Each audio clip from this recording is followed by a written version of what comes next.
Today I will show you a horror, thriller film from 2020, titled Would You Rather. Iris is in a restaurant, interviewing for a waitressing position, for which she doesn't have any experience.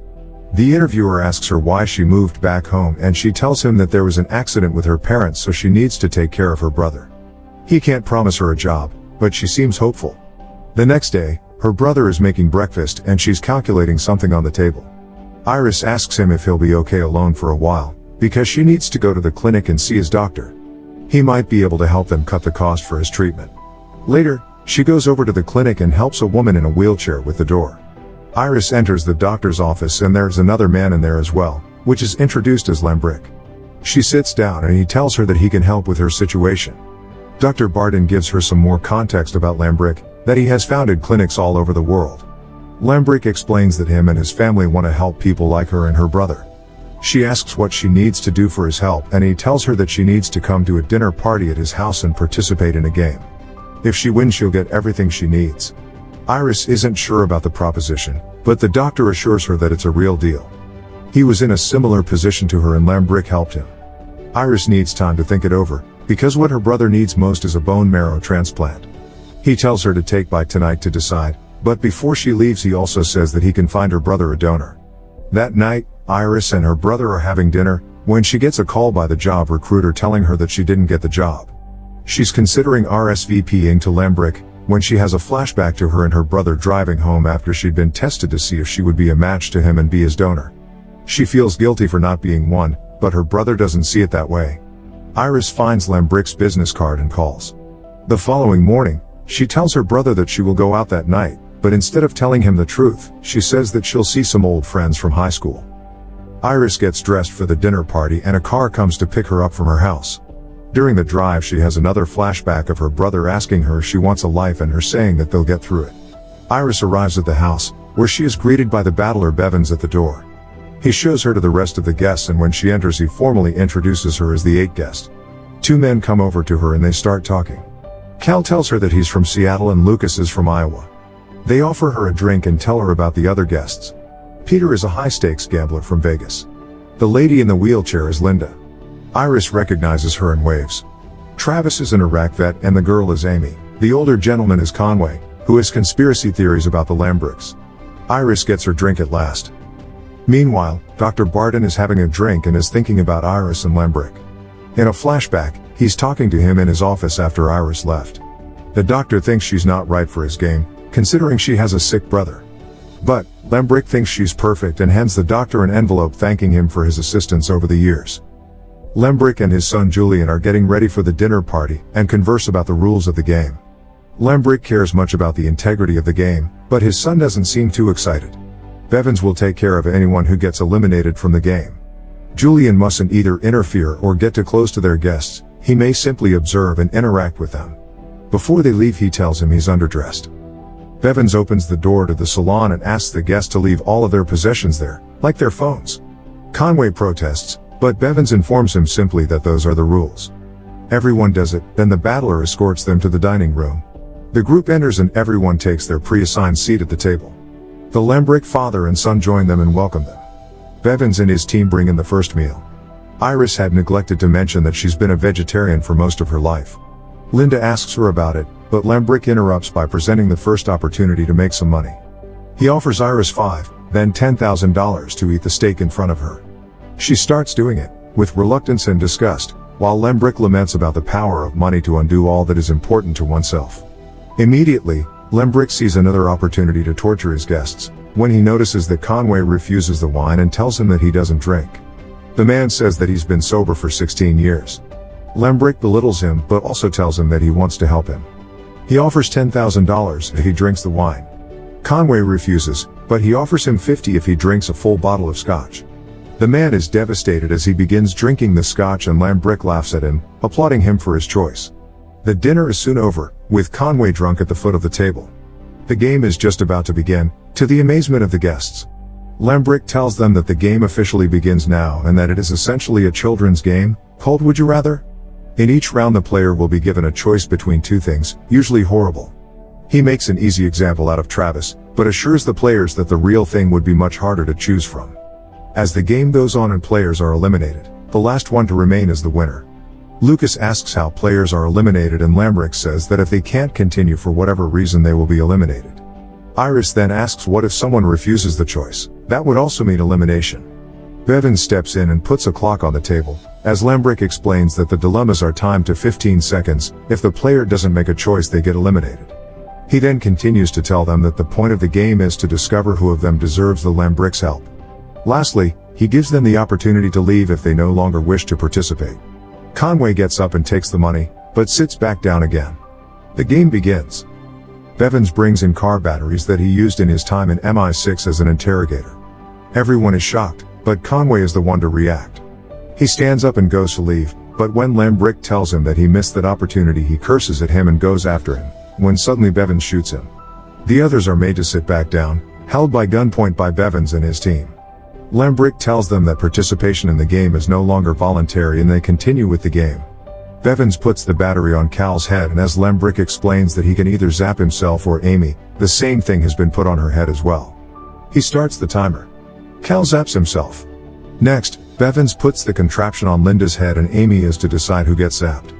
Amy electrocutes the old lady before Lambrick can even finish the sentence. Linda faints for a moment, but Bevins wakes her up for her turn. She doesn't want to do it and Peter says neither can he. She shocks Peter. Meanwhile, Dr. Barton gets his gun from a drawer and leaves his house in his car. The game continues between Travis and Lucas. Travis has already been shocked, so he shocks Lucas.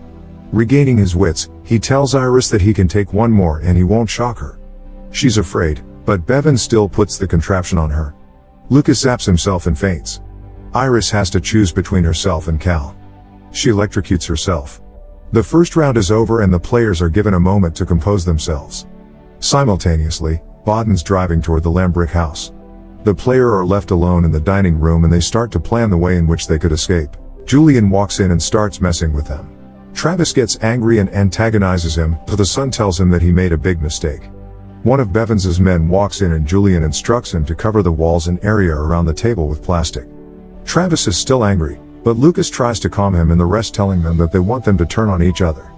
He thinks they should stick together. The rest don't think that will help. In the meantime, Dr. Barton gets to the estate, parks his car and jumps the fence. Lambrick comes back and starts the second round, telling them that they will all get 30 seconds to decide this time. He begins the game with Iris. He asks if she would rather stab Cal in the thigh with an ice pick or strike Travis 3 times with a whip. Travis tells her to choose him, because he can handle it. They both get ready. Lambrick tells Travis that it's going to hurt and Bevins shows her how to do it. The first hit doesn't count for being too weak. She strikes him harder, leaving 3 bloody marks on him. Then Lucas is given the same choice between Iris with the ice pick and whipping Travis again.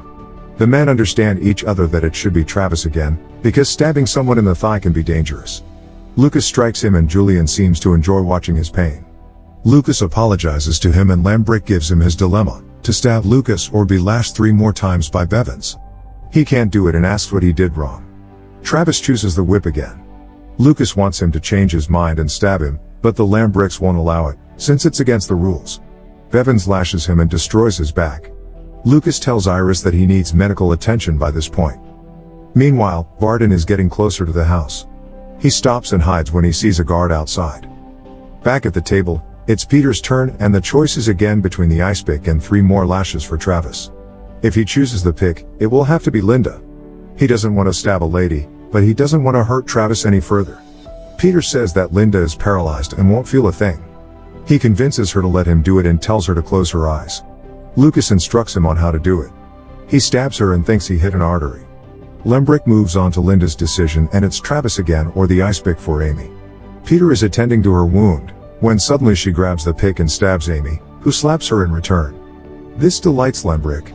Now that it's Amy's choice, he tells her to either whip Travis or choose any player she wants to stab. She looks at Linda and reminds the rest of the players that the game isn't about helping each other, but eliminating each other. Amy stands up and decides to stab Iris, asking if she could stab her anywhere.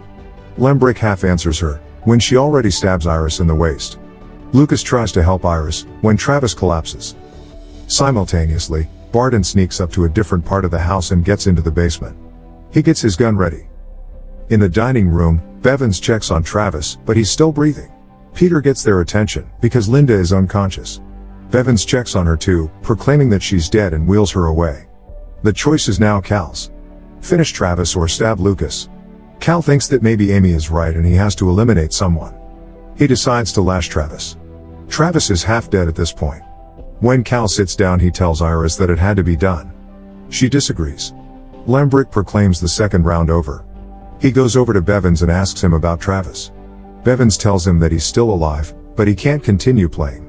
Lembrick chooses to move him out and informs the rest. He whispers something to Julian and consults quietly with Bevins. Simultaneously, Lucas asks Iris if she could run and suddenly jumps up, as Cal uses the whip to hit one of the guards. They all stand up and begin fighting with the guards, pushing Julian on the ground. He hides under the table. Amy stands aside. Lucas fights with Bevins and one of the guards grabs Iris. She stabs him with a pick and Cal lashes him. Then Cal goes over to Lembrick to whip him, but he shoots him and threatens everyone to come back to the table, including Julian. The remaining players take their seats, but Julian notices Iris is missing. Lembrick sends him and Bevins to find her. Iris escapes, but is still in the house dodging Bevins. He goes up to the second floor. In the meantime, Julian finds her and grabs her. He beats her up and wants to rape her. Both Bevins upstairs and Barden in the basement hear her screams. She stabs Julian with a pick and punches him off, when Barden appears in the basement. He tells her that he'll get her out of there, when he suddenly gets shot. Bevins has killed him. Julian tells him to shoot her too, but the battler tells him that his father will be very disappointed in him. He will take Iris back to the game, while Julian will be taken upstairs and left there. Iris comes with him peacefully. Lembrick rejoices when he sees her and asks about Julian. Bevins tells him what's happened and he goes to check on his son. Iris asks about Cal and Lucas tells her that he's dead. Amy says that they won't just let them leave and Iris agrees with her. Lembrick returns and apologizes to Iris for his son's behavior. He wants to continue with the game, but Amy is angry that Iris is still allowed to compete, considering she almost got all of them killed. Peter agrees with her. Lembrick reminds her who is in charge there. The next round begins with a barrel being rolled inside the dining room. The next round begins with a barrel being rolled inside the dining room. They have to decide between the known, the water barrel, or the unknown, the cards in the envelope which might contain harsh punishments. Lucas asks about the barrel and Lembrick tells them that they will be held in it under the water for 2 minutes. Peter is the first to make a decision. He thinks he's figured out the game, so he starts analyzing his choices. Bevins starts the timer, as Peter continues talking. He chooses the envelope. The card inside shows a symbol. Lembrick interprets it for him as holding a firecracker in his hand. Peter is smug about his choice, thinking the punishment is small, when he is given dynamite.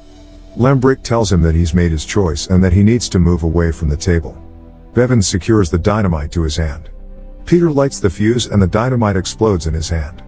He faints, as Lembrick goes over to see the damage up close. Bevins tells him that he might be having a heart attack, but it turns out that Peter is already dead. Lucas is next. He thinks he won't make it for 2 minutes underwater, so he chooses the envelope as well. His card has an eye on it that Lembrick tells him that it means he has to slit open his eye with a razor. Lucas begs and pleads, saying he can't do it. But Lembrick gives him 30 seconds to decide if he'll cut his eye or die. Iris cries as she sees him struggle. Amy is uncomfortable too. In a moment, Lucas does it. Iris chooses the barrel, unwilling to gamble. Lembrick sets the timer and Bevins submerges her under the water. She immediately begins to struggle. Amy can't even watch. Iris has a flashback of her brother telling her about a dream in which he's drowning and she tries to save him, but can't. She begins to drown, but Bevins just holds her tighter. Her 2 minutes are up and she survives contrary to everybody's expectation. Lucas asks what was in her card. Lembrick tells Lucas to check, and when he shows him the card with a tooth, he says it was a close call. The card meant she'd have all her teeth extracted. Bevins is disappointed. Maybe next year, Lembrick says. Amy is the only one left. She chooses the envelope, because her husband drowned her child and she doesn't want the barrel. Unfortunately, her card also means barrel, only to stay under for 2 minutes longer. She goes to the barrel and Lembrick sets the timer again. Bevins holds her down and Iris can't take it. He's drowning her. Amy stops struggling and Bevins takes her out. Lembrick is disappointed this time. He had his bet on her winning the game. He tells Iris to sit across from Lucas for the last round of the game. Before the final round starts, Lembrick shares a few words. He says that this game is one of the best he's had and that he'd be truly happy if either one of them won. Then, he tells them that they will flip a coin to decide which one of them will go first in the last round. Heads is Iris and tails is Lucas. Bevins flips the coin. Iris gets to go first. The final would you rather that Lambrick gives her is between ending the game with the two of them leaving empty-handed or eliminating Lucas and getting everything. Lucas expects her to make the right decision and tells her why he came to the dinner party. He begins talking and Iris shoots him point blank. Lambrick, Bevins and all of the staff applaud her for winning. Bravo! Iris gets the money and the donor for her brother has been located as well. Lambrick asks her to thank him for his generosity, which she does and then walks away. Iris arrives home and puts everything down. She goes to check on her brother and thinks that he's sleeping. Then, she goes to wash up and prepares for bed. Iris goes to check on her brother again, but he hasn't moved at all. She turns him around and sees that he's dead.